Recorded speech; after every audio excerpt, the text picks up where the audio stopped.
कि जो आपका चित्त हमारी ओर है, उसे अगर हम कहें कि आप अंदर की ओर ले जाए तो आप नहीं ले जा सकते।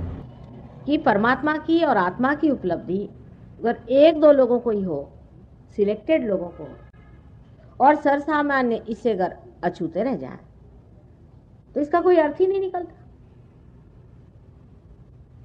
परमात्मा का भी कोई अर्थ नहीं लगने वाला, ना इस संसार का कोई अर्थ निकलने वाला है, इस क्रिएशन का भी कोई अर्थ नहीं निकलने वाला। ये उपलब्धि सर्वसामान्य की होनी ही चाहिए। अगर ये सर्वसामान्य की न हो और बहुत ही सिलेक्टेड लोगों की हुई तो वही हाल होगा जो सबका हुआ। जो ऐसे रहे उनको कभी किसी ने माना नहीं, और मानने से भी क्या होता है ये बताइए मुझे। समझ लीजिए कोई गड़बड़ है, राजा है तो राजा है अपने घर में, हमसे क्या, हमको तो कुछ मिला नहीं, हमको भी तो कुछ मिलना चाहिए, तब तो उसका मतलब होता है।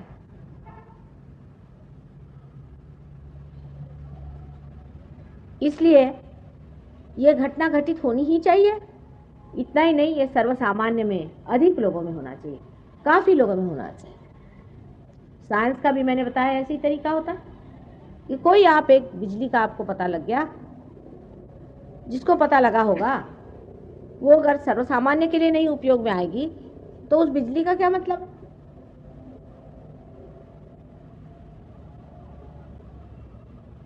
आज जो सहयोग की उपलब्धि है, सहज तो कितने सालों से चले ही आ रहा है। जब से सृष्टि बनी सहज ही बनी है सृष्टि।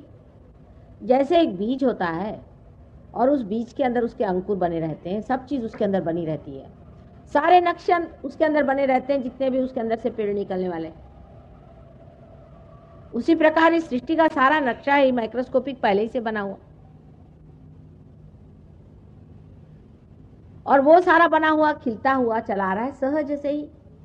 सहज माने सह यानी आपके साथ, और ज माने पैदा हुआ, आप ही के साथ ये चीज पैदा हुई है।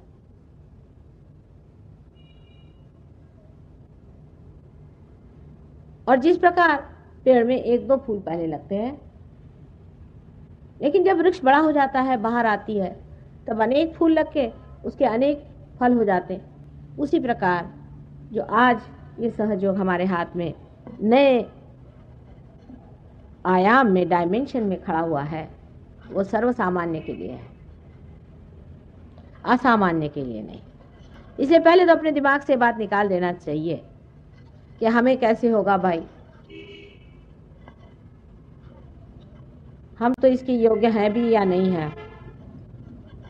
ये घटना हमारे अंदर घटित हो ही नहीं सकती। ऐसे दिमाग में बातचीत लेकर के पहले से आए हो तो उसे अपने जूते के साथ बाहर रख दीजिए। ये तो होना है ही, ये घटना होनी ही है, चाहे आज नहीं होगी कल जरूर होगी, और हमें करना ही है। और आप इसके पात्र भी हैं। अब सत्पात्र ढूंढते कहां तक घुमा फिरा जाए। माने अगर एकदम सबसे बढ़िया चीज हो और उसमें ही काम कर दिया तो कौन सी कमाल कर दिया। सो ये कभी नहीं सोचना कि ये चीज हमें होगी ही नहीं। पहली बात तो ये, इस मामले में कोई भी नर्वसनेस हो तो उसे पहले निकाल दीजिए, क्योंकि हम तो मेहनत करेंगे और ये चीज होगी। अब दूसरी बात यह है कि शंका होती है कि माँ ये कौन होती है करने वाली। और हमने तो सुना था कि कुंडलिनी की जागृति तो बड़ी ही कठिन चीज है, वो तो सर के बल खड़े हुई है, हजारों वर्षों बाद हो जाती है। सब लोग यही कहते, पता नहीं क्या क्या चीजें लिख मारी है, लेकिन ये बात हमारे साथ नहीं। हो सकता है कि हम बड़े माहिर हैं, इसके कारीगर हैं, जानते हैं काम, इसलिए हमें तो कोई, कभी हमने आज तक देखा ही नहीं कि किसी पर किसी ने कहा है कि माँ हमें पार करो, और किया नहीं। हर तरह के होते हैं प्रॉब्लम्स, बड़े परम्यूटेशंस कॉम्बिनेशंस हैं, इसके प्रॉब्लम्स भी हैं, क्योंकि इंसान ने अपने को काफी गलत रास्तों में डाल रखा है। जरूरी नहीं कि वो खराब आदमी, अच्छा आदमी होता है, पर धर्म में भी गलतियां हो जाती हैं, गलत जगह मत्थे टिक जाते हैं, गलत लोगों को मान लेते हैं, चक्कर चलते हैं। अब ये आदमी बड़े शरीफ हैं बेचारे, बहुत शरीफ आदमी, कोई खराबी नहीं है, ये चक्कर में आ गए, मतलब थोड़ी बेवकूफ़ी कर गए और क्या। और क्योंकि शैतान की जो शक्तियां इतनी ज्यादा कार्यान्वित है कलयुग में, उसके चक्कर से मुश्किल से बचते हैं, बच्चे हैं ना।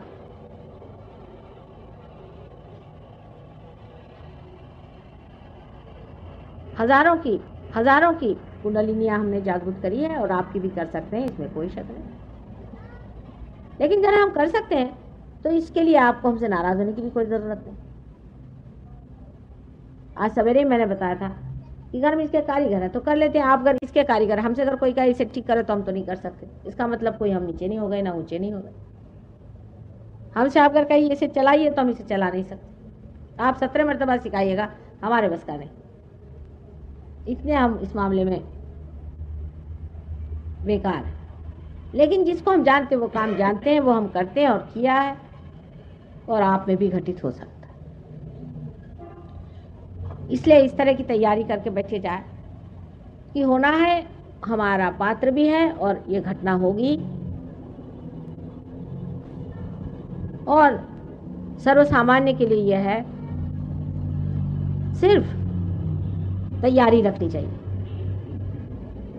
अगर कोई दोष हो तो हमें बताना ही होगा, कोई परहेज करना हो तो बताना होगा, या कुछ आपने ऐसा परहेज गड़बड़ कर दिया हो उसके बारे में भी कहना होगा। तो लोग तो बात बात में नाराज हो जाते। इंसान भी अजीब है। अगर मैं आपसे कहूँ कि मेरे लिए आप 3000 रुपया लाइए तो आपको कोई हर्ज नहीं, आप ला के फौरन दे देते। लेकिन मैं कहूँ बेटा ये जरा गलत काम है, इसको जरा छोड़ दो, तो बड़ा बुरा मान जाएंगे, फौरन पंडाल छोड़ कर चले।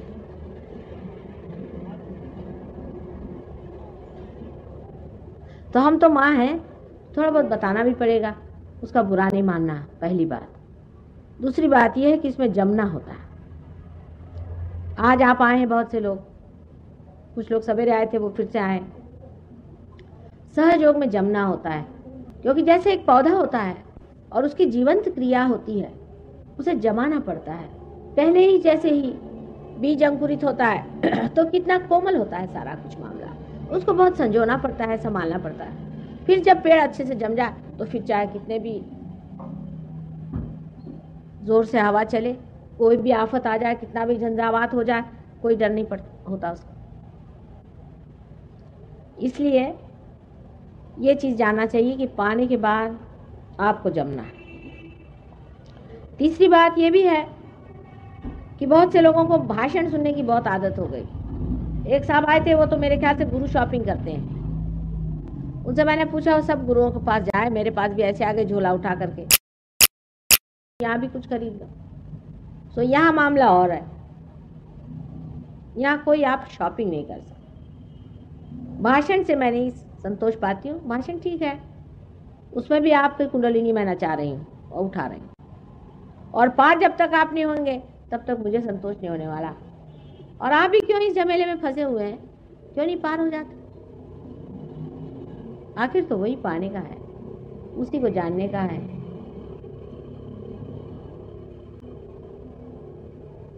लेकिन सहयोग इसीलिए नहीं जमता है कि लोग चाहते हैं कि माँ को पैसा दे दो, कुछ तो भी करो, ऐसा वैसा कुछ करा दो, छुट्टी करो। हर एक गुरु ऐसी करते हैं। माँ को आप यहाँ पैसा नहीं दे पाते। माँ को आप जीत नहीं सकते जब तक आप पार नहीं हो और उसमें जमे नहीं। ये दो चीज होती है। लोग नहीं चाहते, वो सोचते हैं भाई चलो ये तो मेहनत की चीज है। पार होते वक्त तो कोई आपको मेहनत नहीं करने की, उस वक्त नहीं। पार होने के बाद आपको जमना पड़ता है, और जमना चाहिए। समय आ गया है, ये समय की पुकार है, और इस समय की पुकार में अगर आप अपने को जागरूक न करें तो बड़ी मुश्किल होगी, बाद में बहुत बड़ी मुश्किल होगी, वो मैं आपको बताऊंगी। दूसरी बात ये भी है कि सहयोग में लोग जमते नहीं, उसके बाद बीमारियां हो जाती हैं। उसके बाद वो मेरे पास आते हैं और कहते हैं माँ हमें ठीक कर दो। सहयोग में आने के बाद लोगों ने डॉक्टरों के दरवाजे बंद कर दिए, उनके घर नहीं जाते आप।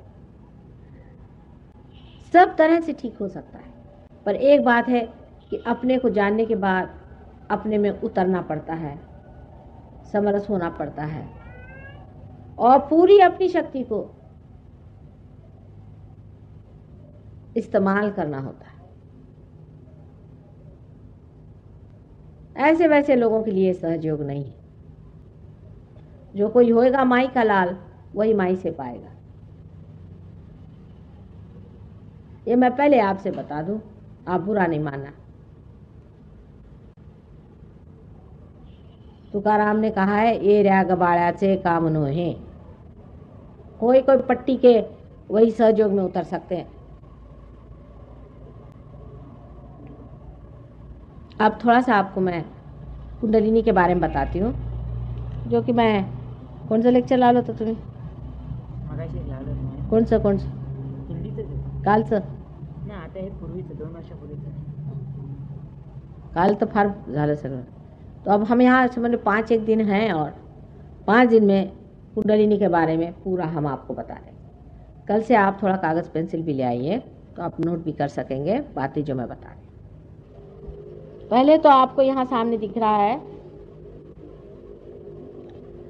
ये परमात्मा ने हमारे अंदर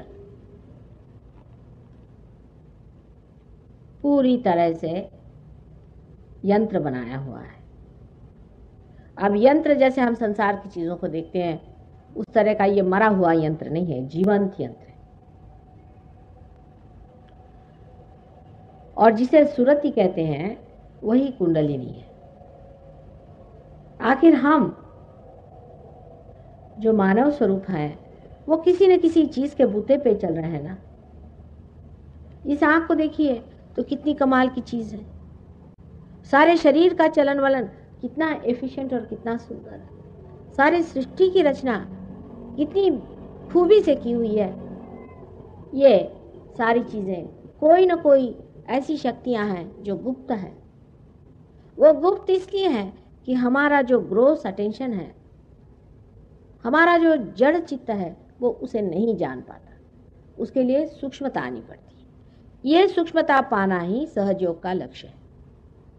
इस सटलनेस में उतरना ही सहयोग का लक्ष्य है, जिसे कहते हैं कि आपा को पहचानना, आत्मा को पहचानना।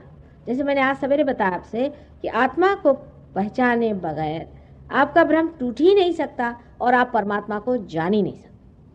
जो कुछ भी आप उसके बाद में जानते हैं वो ज्ञान मात्र है, बोध नहीं है।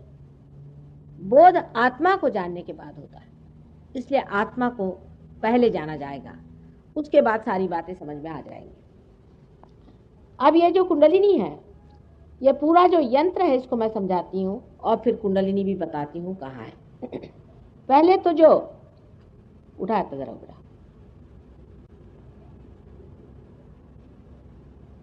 एक एक करो। ये जो लेफ्ट हैंड साइड में आप देखिए कि सर के राइट हैंड साइड से जो शक्ति हमारे अंदर गुजर के नीचे में उतरती है, लेफ्ट हैंड साइड में, ये शक्ति से हमारा अस्तित्व है, एग्जिस्टेंस है। ये सूक्ष्म शक्ति है, ये हमें दिखाई नहीं देती। ये हमारे सर से निकल के और हमारे रीढ़ की हड्डी में गुजर के और नीचे तक आती है।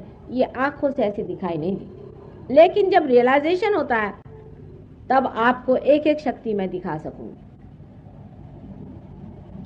इस शक्ति का वहन करने वाली नाड़ी को हम लोग ईड़ा नाड़ी या चंद्र नाड़ी इस प्रकार का। ये सूक्ष्म शक्ति जब बाह्य में अपना आविर्भाव करती है, जब इसका एक्सप्रेशन होता है, मैनिफेस्टेशन होता है, तो हमारी लेफ्ट सिंपैथेटिक नर्वस सिस्टम इससे बनती है। ये हमारे एग्जिस्टेंस की, हमारे अस्तित्व की शक्ति है। और जब ये शक्ति सुप्त हो जाती है तो हमारी मृत्यु हो जाती है। इसीलिए इस शक्ति को लोग संहार शक्ति भी कहते हैं। संस्कृत में इस शक्ति को महाकाली शक्ति कहते हैं। अंग्रेजी में इसके शब्द नहीं, क्योंकि अंग्रेजी में इस चीज का पता ही नहीं लगाया है कि इसके अंडरकरंट्स क्या है। सिंपैथेटिक और पैरासिम्पैथेटिक नर्वस सिस्टम के अंडरकरंट्स क्या है, उसका अभी तक पता ही नहीं लगा है साइंस। इसलिए इसके लिए अगर मैं महाकाली की शक्ति कहूँ तो बड़े घबराने की बात नहीं। हम लोग कोई अंग्रेज नहीं है, और दूसरी जो शक्ति हमारे अंदर लेफ्ट हैंड साइड से गुजर करके और राइट हैंड साइड पे आ जाती है, इसे महासरस्वती की शक्ति कहते हैं। इस शक्ति से हम अपने शरीर का चलन वलन, शारीरिक क्रियाएं और बौद्धिक क्रियाएं, मेंटल एक्टिविटीज करते हैं। अब मेडिसिन में लेफ्ट एंड राइट सिंपैथेटिक का फर्क लोग नहीं लगा पाते, लेकिन ये दोनों दो चीज है। लेफ्ट से आपकी इमोशनल साइड होती है और राइट से आपकी मेंटल और फिजिकल साइड होती है। इसका फर्क मेडिसिन में नहीं होता। इसी के कारण डायबिटीज जैसी बीमारी लोगों को समझ में नहीं आती। वो मैं आपको बताऊंगी कि कैसे इम्बैलेंसेस आ जाते हैं। और इम्बैलेंस, ये दो चीज का फर्क समझ लेने से ही समझ में आता है कि एक नाड़ी ज्यादा चलती है, एक कम चलती है। एक कम चलती है तो उसके कारण उसकी बीमारियां हो जाती है, और जो ज्यादा चलती है उसके कारण उस पर एग्रेशन भी हो जाता है। इम्बैलेंस का सेंस जो है वो तभी आता है जब उसके दो सिरे आप देख सकते हैं। सो राइट साइड में जो शक्ति है उसका वहन करने वाली जो नाड़ी है उसे पिंगला नाड़ी कहते हैं। इसको लोग सूर्य नाड़ी भी कहते हैं।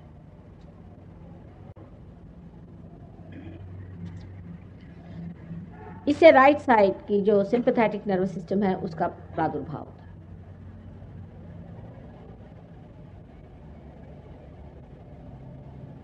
इसके बीचों बीच जो आप एक देख रहे हैं नाड़ी है, इस नाड़ी को सुषुम्ना नाड़ी कहते हैं।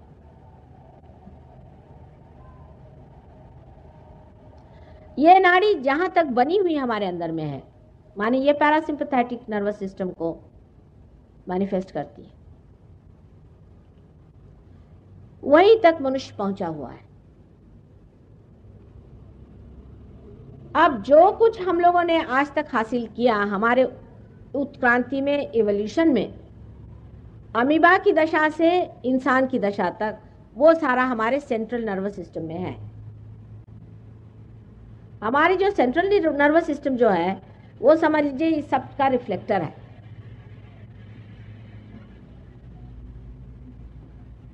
वो हमारे कॉन्शियस माइंड में है।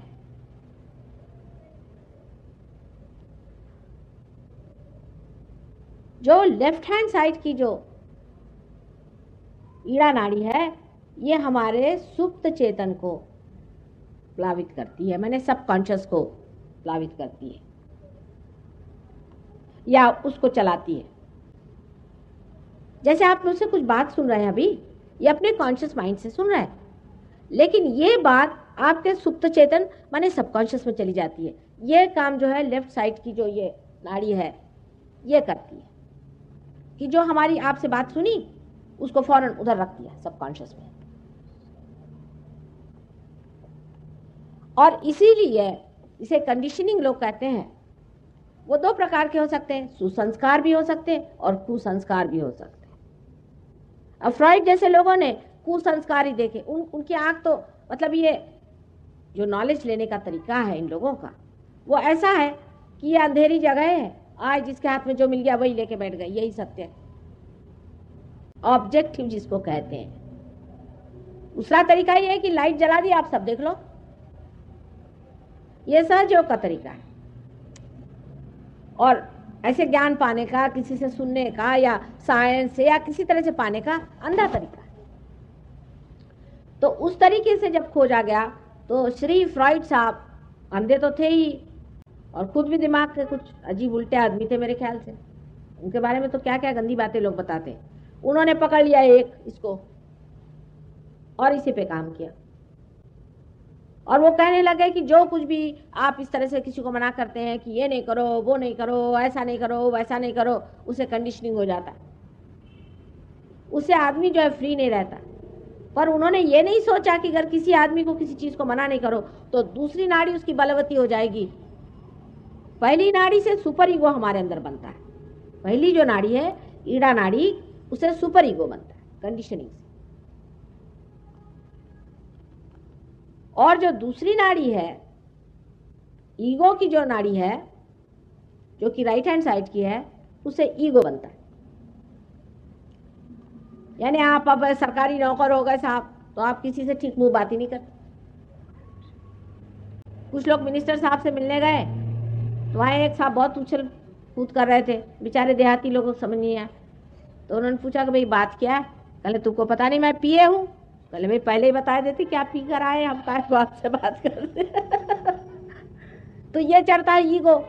ये इनकी समझ में नहीं आया फ्रॉइड साहब के कि लेफ्ट साइड को आप जब काटेंगे तो दूसरी साइड चढ़ जाएगी और ईगो खोपड़ी पे चढ़ जाएगा, सुपर ईगो पे। ईगो और सुपर ईगो इस तरह से हमारे सर में है। अब ईगो सुपर ईगो थोड़ा समझा दें, क्योंकि आप लोग कोई मानस शास्त्र के नहीं, भगवान की कृपा से। मानस शास्त्र में भी इसे माना गया है ईगो और सुपर ईगो को। जिस तरह से कि समझ एक छोटा बच्चा माँ से अपने दूध पी रहा, आनंद में बैठा, आनंद में है। उसके बाद माँ ने उसको उठाया, दूसरी तरफ ले जाना चाहे तो उसका ईगो जागृत हो गया कि ऐसा क्यों किया। तो माँ ने डांटा कि नहीं बेटे ऐसे नहीं करो, तो उसका सुपर ईगो जागृत हो गया। इस तरह से हमारे अंदर ईगो और सुपर ईगो के जैसे बलून जैसी चीज हमारे सर में इस तरह से इकट्ठी हो जाती। ईगो की सामने से लेकर के यहाँ तक और सुपर ईगो की पीछे से इस तरह से। अब ये दोनों जब जम जाती हैं यहाँ पर आकर ठीक से, तभी हमारा सर का जो फॉन्टेनेल बोन का हिस्सा है ये बिल्कुल कैल्सिफाइड हो जाता है, बिल्कुल पक्का हो जाता है, तालू भर जाती। तब हो गया, तब आप हो गए, आप हो गए, आप हो गए, सब छूट गया, सब अलग हो गए, सबके अपने अपने शेल बन गए। जैसे अंडे के शेल बन जाते हैं ऐसे इंसान के भी शेल बन जाते हैं। वो इसलिए बनाए जाते हैं कि उसके अंदर इंसान पूरी तरह से अपनी स्वतंत्रता को पहचाने, उसका ठीक से उपयोग करे। उसको उपयोग करने के बाद वो समझे कि कौन सी चीज ठीक है और कौन सी बुरी। बहरहाल आदमी पे पूरी तरह से छोड़ा हुआ नहीं। बड़े बड़े संतों ने संसार में अवतार लिए और आपको समझाया कि ये धर्म है, ये नहीं करो, ये करो। वो क्या सब पागल थे? हम लोगों ने तो उनकी जाति अलग बना के उनको किनारे बिठा दिया, सवेरे से शाम उनको नमस्कार करना, काम खत्म। अपने जीवन में उनकी बात सुनना हमारे लिए व्यर्थ है। आखिर उन्होंने क्यों कहा था?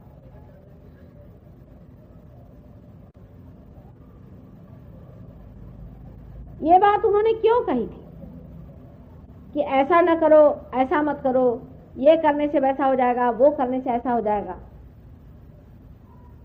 क्योंकि हम बहुत अक्लमंद है ना, हम तो सब चीज साइंस से जानेंगे। साइंस होता ही क्या है, बहुत ही थोड़ा हिस्सा है इस ज्ञान का। मैं वो भी आपको बताऊंगी कि साइंस से आप कितना छोटा सा हिस्सा जानते हैं, बहुत थोड़ा सा। पिंगला नाड़ी से जो 5 तत्व आपके अंदर गुजरते हैं, वो सिर्फ पंच महाभूतों को आप उनके बारे में जानते मात्र हैं। कि जैसे कि पृथ्वी के अंदर में ग्रेविटी है, पर क्यों है, कैसे है? एक सवाल आप पूछे कि हम अमीबा से इंसान क्यों बने, क्या वजह है? अगर हम इसको बना रहे हैं तो इंसान पूछेगा कि आप इसे क्यों बना रहे हैं, आखिर इसका कोई अर्थ होगा। परमात्मा ने क्यों बनाया हमको? आज एक बायोलॉजी के आए थे, वो कहले मुझे भगवान पे विश्वास नहीं। मैंने कहा आप पे मुझे आश्चर्य होता है कि बायोलॉजी वाले को विश्वास नहीं तो फिर हो गया। बाकी तो जड़ तत्व से काम करते हैं। कम से कम जो आदमी बायोलॉजी में है उसको तो सोचना चाहिए कि कितने खूबसूरती से मनुष्य को बनाया भगवान ने, और इतने छोटे टाइम में बनाया है कि बड़े बड़े बायोलॉजिस्ट हैरान है कि लॉ ऑफ चांस से तो आदमी बन ही नहीं सकता था, ज्यादा से ज्यादा एक अमीबा बन जाता।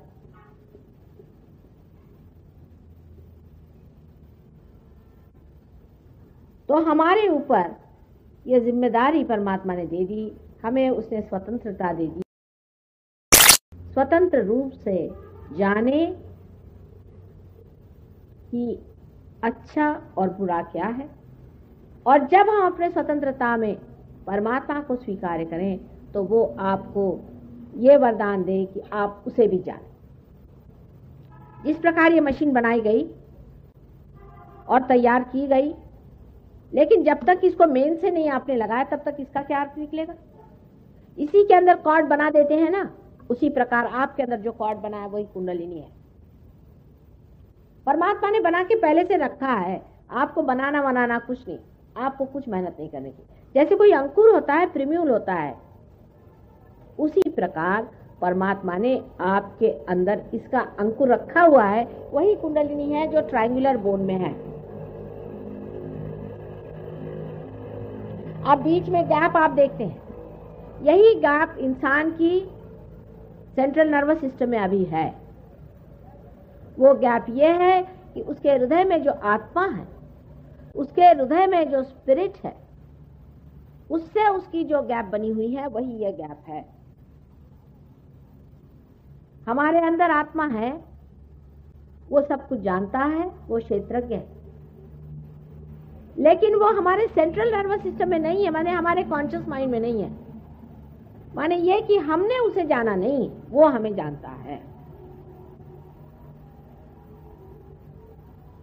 इसलिए ये जो गैप है इसको बनाया गया है, क्योंकि इसी के अंदर से कुंडलिनी को उठना है। यही घटना जो मैं हैपनिंग आपसे कहती थी वो होती है कुंडलिनी अवेकनिंग, वो घटना।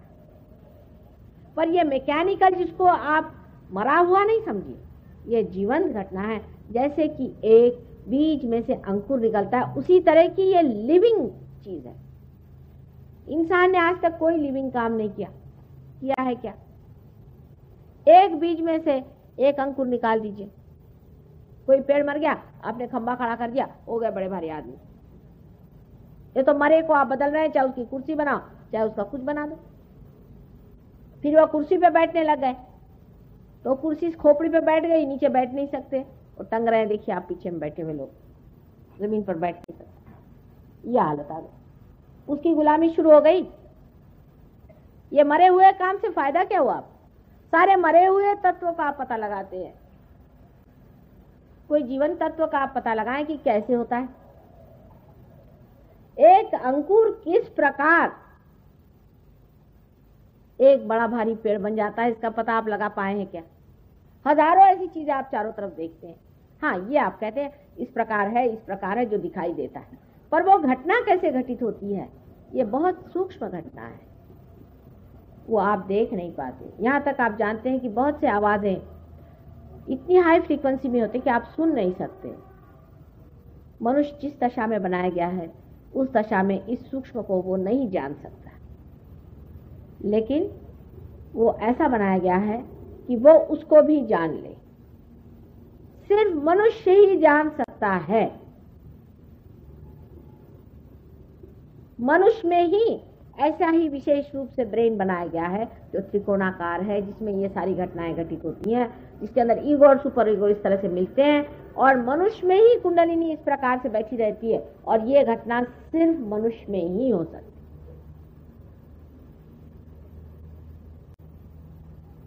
अब आप सोचिए कि सारी सृष्टि बनाई गई, उसमें पृथ्वी विशेष रूप से बनाई गई, उसमें वनस्पति बनाई गई, और उसके बाद आपको बनाया गया, और आपको विशेष रूप से बनाया गया, और उसमें इस तरह की सब चीजें रखी गई, और आप ही को यह अधिकार है कि आप परमात्मा को जाने और उसकी शक्ति को अपने अंदर से वहन करें। यही आपका लक्ष्य है, यही आपका फुलफिलमेंट है। जब तक आपके अंदर से परमात्मा की शक्ति वहन नहीं होगी, तब तक आपका कोई अर्थ नहीं निकलता, आपका कोई मतलब नहीं बनता, और सारे सृष्टि का भी कोई मतलब नहीं बनता। ये हैपनिंग होना है, और आज जो हो रहा है ये भी हिस्टोरिकल चीज। सबका संसार में आना भी स्टेप बाय स्टेप सबका जरूरी, उसके बारे में कल बताऊंगी कि कैसे हर बड़े बड़े अवतार, और जिनको हम प्रॉफिट्स कहते हैं, जिनको हम गुरु कहते हैं, किस प्रकार वो इस संसार में आए, और उन्होंने क्या क्या हमारे अवेयरनेस में, हमारे चेतना में किस तरह से काम किया, और वो कहाँ हमारे अंदर बसे हुए हैं, वो सब मैं आपको कल बताऊंगा। ये कुंडलिनी यहाँ त्रिकोणाकार अस्थि में है या नहीं, ये तक लोगों को नहीं मालूम है, और कुंडलिनी पे इतनी बड़ी बड़ी किताबें लिख देते। बताइए मैं क्या करूं? इतनी बड़ी बड़ी किताबों में ये भी पता नहीं कि कुंडलिनी कहाँ है। इसका आपको हम साक्षात करा सकते हैं। आप अपनी आंख से कुंडलिनी का स्पंदन देख सकते हैं। आंख से, चाहे आप पार हो चाहे नहीं, उसका स्पंदन आप देख सकते हैं, उसका उठना गिरना आंख से आप देख सकते हो। हाँ, अरे भाई तुम्हारा जैसे तुम्हारा श्वास चल रहा है ऐसे कुंडलिनी श्वास उसका दिखाई देगा। त्रिकोणाकार अस्थि को आप हिलते देखेंगे, उसके अंदर कुंडलिनी ऐसे ऐसे पनपते दिखाई देगी। आप देख लेना, अपनी आंख से देख लेना। उसका हमने फिल्म भी बनाई। जब कुंडलिनी उठती है तो वो उसका स्पंदन शुरू होता है। पर कोई कोई लोग ऐसे बढ़िया लोग होते हैं कि एकदम उठे और खट ऊपर पहुंचे, उनमें नहीं दिखता। जिनके नाभि चक्र की पकड़ होगी, जो नाभि चक्र वहां पर है, उसकी जब पकड़ होती है तब कुंडलिनी यूं यूं कौनती है, दिखाई देती। इतना ही नहीं, आपको ये भी दिखाई देगा कि जब कुंडलिनी उठती है, समझ लीजिए आपके लिवर ट्रबल है, तो आपको दिखाई देगा कि लिवर की तरफ जाकर के वहां पर स्पंदन हो रहा है। आपको दिखाई देगी आंखों से, आपका स्टेथोस्कोप लगा है तो आप उसको देख सकते हैं कहाँ चढ़ रही। अंत में वो जा करके यहाँ पहुंच जाती, जिसपे कबीर ने कहा शून्य शिखर पर अनहद बाजिरे, पल्सेशन उसका फील होता है। अनहद माने पल्सेशन होता है। फिर जब वो खुल जाती है तभी वो पल्सेशन रुक जाता है, और जो सब दूर सर्वव्यापी जो शक्ति है, जो कि सूक्ष्म, जिसे आपने जानते, जिससे एक एक पत्ता दुनिया का, एक एक फूल, एक एक फल और एक एक इंसान जिससे पूरी तरह से संभाला हुआ है, चलता है, उसी के आश्रय में है, उस शक्ति से आप एकाकार हो जाते हैं। अभी तक तो आपने जाना ही नहीं, अभी आपको खबर ही नहीं हो, सिर्फ पढ़ा पढ़ा है उसके बारे में, उसका अभी तक आपको बोध नहीं हुआ। उसका बोध होना चाहिए। बगैर बोध हुए सब चीज बेकार। आप पहले से शक करने बैठ गए, अरे भाई इसमें शक करने की कौन सी चीज, क्या इसके बारे में पहले लिखा नहीं लोगों ने? सबने बताया है, लेकिन अगर टाइम आ गया है सबको पाने का तो सबको मिलना ही चाहिए। लेकिन सब लोग लेंगे इसे, ये भी मैं जानती हूँ। उसकी बहुत सी वजह है, उसकी बहुत सी वजह है। अब ये जो सेंटर्स हैं, ये जो चक्र हैं, ये सूक्ष्म सेंटर्स हमारे अंदर बसते हैं। ये सेंटर्स हमारे अंदर, हमारी जो उत्क्रांति या एवोल्यूशन हुई है, उसके एक एक टप्पे हैं, स्टेजेस हैं। पहले जब हम कार्बन थे तो ये पहला चक्र है जो गणेश जी का है। उसके बाद में जब ब्रह्मदेव ने सारी सृष्टि बनाई तो दूसरा चक्र है जो ब्रह्मदेव का है, जो स्वादिष्ठान चक्र है, वो भी हमारे अंदर है। उसी की वजह से हम सृष्टि बना सकते हैं, उसी की वजह से हम सोचते हैं, प्लान करते हैं, थिंक करते हैं। उसके बाद नाभि चक्र है। नाभि चक्र से आपको मालूम है कि मछली से लेकर के इंसान बनने तक जो कुछ भी हुआ है वो इसी गोल में हुआ है। इसकी मदद करने के लिए हमारे अंदर जो बड़े बड़े गुरु हो गए, जिनको कि आप जानते हैं, सोक्रेटिस से लेकर कन्फ्यूशियस, मोजेस, राजा जनक, मोहम्मद साहब, नानक साहब, कबीर, ये सब जो बड़े बड़े गुरु हो गए, ये सारे गुरुओं ने इस पर मेहनत की और मनुष्य के धर्म बनाए। मनुष्य का धर्म है, अंदर में, पेट में है उसके धर्म, बाहर नहीं। जैसे ये जो सोना है, इसका धर्म है कि ये खराब नहीं होता, अनटार्निशेबल है। उसी प्रकार मनुष्य के 10 धर्म पेट में बने हुए हैं। अगर ये 10 धर्म से मनुष्य च्युत हो जाए तो उसकी कुंडलिनी नहीं उठती भाई। इन धर्मों को फिर से ठीक करना पड़ता है, कुंडलिनी को खुद आकर के इनको फीड करना पड़ता है, प्लावित करना पड़ता है, उसके बाद में ही कुंडलिनी उठती, नहीं तो सख्त होता है वहां पर। और ये जो काम है, ये काम कुंडलिनी करती है, आपको कुछ नहीं करना है, एफर्टलेस है। आप पैदा हुए, आपने कौन सा एफर्ट किया है? या बीज में से पेड़ निकला, बीज ने कौन सा एफर्ट किया है? उसने कौन सी किताबें पढ़ी? ऐसे ही जब ये जीवंत क्रिया है तो आपको कौन सा एफर्ट करना है? एफर्टलेस। सहज का मतलब होता है एफर्टलेस, और सहज शब्द से आया है, इसका मतलब है आपके साथ पैदा हुआ। ये योग का अधिकार आपके साथ पैदा हुआ है, क्योंकि आप इंसान हैं। आपका ये जन्म सिद्ध अधिकार है कि आप इस योग को प्राप्त करें, इससे आप परमात्मा को जाने। ये आपका अधिकार है, लेकिन आप खुद ही नहीं चाहते अपने अधिकार को इस्तेमाल करना। उसे परमात्मा क्या करे? अब ये जो सटल सेंटर्स है, सूक्ष्म सेंटर्स, अगर आप इन सेंटर्स को पालें और इनको अगर आप जागरूक कर सकें तो आपकी तंदुरुस्ती वैसे ठीक हो जाए। एक बीमारी है, समझ लीजिए, क्या कहते हैं उसे, मल्टीपल स्क्लेरोसिस कहते हैं। वो डॉक्टर लोग कहते ठीक नहीं होती, हम कहते सहयोग से ठीक हो जाएगी। बिल्कुल ठीक 100% हो सकता। इसमें 3 चक्र हम देखते हैं कि जो खराब है, मूलाधार चक्र, नाभि चक्र और आज्ञा चक्र। ये 3 चक्र अगर हमने ठीक कर दिए तो ठीक हो जाएगा। एक चीज की खोज जब आप बाहर से करते हैं, समझ लीजिए एक पेड़ है, उसमें खराबी आ गई, अब बाहर से उसमें आपने कुछ ठीक ठाक किया भी तो कितनी ठीक ठाक हो सकती, पर अगर आप उसके जड़ से ही कोई चीज को ठीक करना जाने तो पेड़ ठीक हो जाएगा। इसी तरह से कैंसर की बीमारी भी आपकी इसलिए होती है कि आप ये जो सिंपैथेटिक नर्वस सिस्टम है इसको बहुत इस्तेमाल करते हैं, या तो इमोशनली करते हैं या बहुत ज्यादा आप और वजह से करते हैं।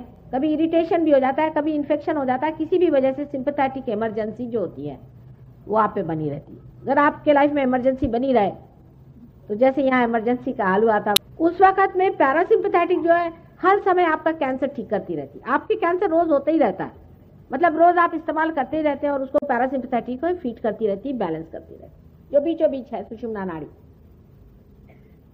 लेकिन जैसे ये समझ लीजिए लेफ्ट साइड है और राइट साइड है। अब लेफ्ट साइड की सिंपैथेटिक है और राइट साइड की सिंपैथेटिक है, ये दोनों पूरी समय चल रहे हैं इस तरह से। जब ये टूट जाते हैं तो इसके अंदर के जो देवता हैं वो भी सो जाते हैं, फिर मैलिग्नेंसी हो जाती शुरू। एक सेल जो है बहुत बढ़ने लग जाता है, उससे दूसरे को लग गया, वो भी बढ़ने लग गया। उसका संबंध से होता नहीं, पूरे से होता नहीं, पूरे शरीर से नहीं होता है, एक अकेला आर्बिट्ररी बढ़ने लग गया, कैंसर बन गया। अगर हम इस देवता को जागरूक करते कैंसर ठीक होगा। अब देवता है या नहीं, लोग कहेंगे कि देवता में क्या विश्वास करें, देवता है या नहीं। अब ये तो सहयोग के बाद आप खुद ही देख लेंगे कि उनके नाम लेते ही चीजें ठीक होती है, तो देवता है, ये तो सहयोग के बाद होगा। पर मेंटली भी हम समझा सकते हैं। जैसे एड्रेनलिन और एसिटिकोलिन 2 केमिकल्स हैं, 2 समझ लीजिए बिल्कुल डेड केमिकल्स हैं, लेकिन वो अपने शरीर में अजीब तरह से व्यवहार करते हैं, किसी को समझ ही नहीं आता। कहते हैं कि मोड ऑफ एक्शन इनका हम समझा नहीं सकते। ये मतलब ईमानदार लोग हैं सब, साइंटिस्ट, झूठ नहीं है, लेकिन उनके अपने मर्यादाएं हैं, उनके लिमिटेशंस हैं, उसके हिसाब से बता रहे हैं कि हम ये नहीं बता सकते कि कहीं जगह तो वो ऑगमेंट करता है, कहीं रिलैक्स करता है, समझ में नहीं आता। एक ही चीज ये देवता लोग करते हैं। हमारे अंदर अगर कोई फॉरेन मैटर चला जाए तो शरीर से वो फेंकने की कोशिश होती है, पर अगर पेट में अगर फीटस जो बच्चा होता है वो पिंड जब रुक जाए तो फेंका तो नहीं जाता, उसको संभाला जाता है, उसको नर्चर किया जाता है, देखा जाता है, और टाइम आने पर बराबर टाइम भी कैसे उस वक्त उसे फेंक दिया जाता है। ये गणेश जी के काम, ये गणेश जी करते हैं। गणेश जी का तत्व हमारे अंदर ये कार्य करता है।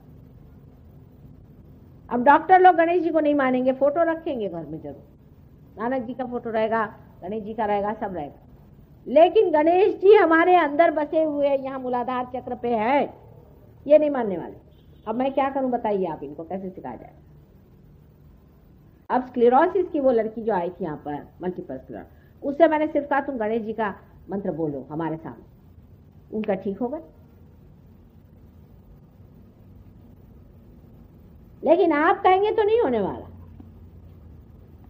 क्योंकि आपको अधिकार होना चाहिए गणेश जी को जगाने का, लेकिन अगर आप पार हो जाए तो आपको भी अधिकार आ जाएगा।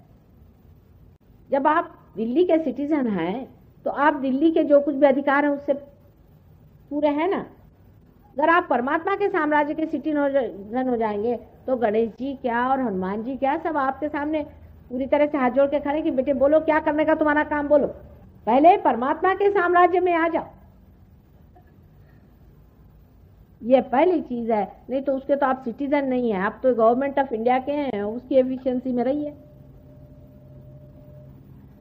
हम तो कह रहे हैं गवर्नमेंट ऑफ गॉड में आप आइए, फिर हम आपको बताते हैं बात, फिर देखिए कि आपके पावर्स कहां से कहां पहुंचते। फिर तो कोई बीमारी आपको छुएगी नहीं, कैंसर आंसर तो छोड़ दीजिए, आप दूसरों के कैंसर ठीक करिएगा।